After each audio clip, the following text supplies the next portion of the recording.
कायद तहरीक अल्ताफ हुसैन जो अपने खिताबात के ज़रिए, अपने बयानात के ज़रिए, अपने ट्वीट्स के ज़रिए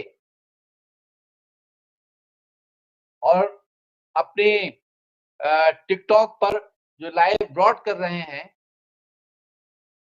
वो आवाम को सच्चाई और हक़ाइक़ पर मबनी बातें बता रहे हैं, उनमें शऊर पैदा कर रहे हैं, उनमें बेदारी आ रही है,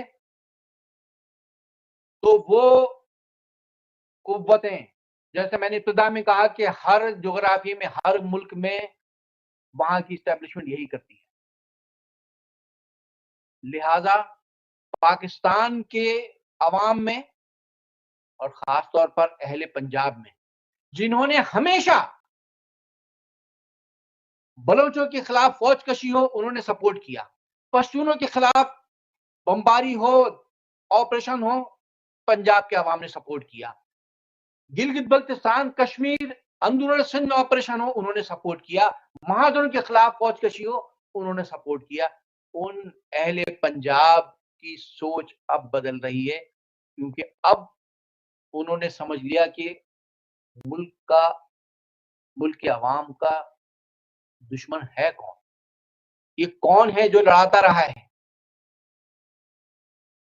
तो उन्होंने अब समझ लिया, उनमें शऊर पैदा हो रहा है, उनमें बेदारी आ रही है। तो हमेशा से जो शऊर के दुश्मन हैं, जो अवाम में पैदा होने वाली उस बेदारी के दुश्मन हैं, जो हमेशा से अपनी ताकत और बंदूक और बूट के ज़रिए कुचलते आए हैं, उन्हें कायद तहरीक जनाब अल्ताफ हुसैन के इस शऊर से, ये जो शऊर वो दे रहे हैं अवाम में, उससे खौफ आने लगा है। वो अवाम में पैदा होने वाली इस बेदारी से खौफ खाने लगे हैं।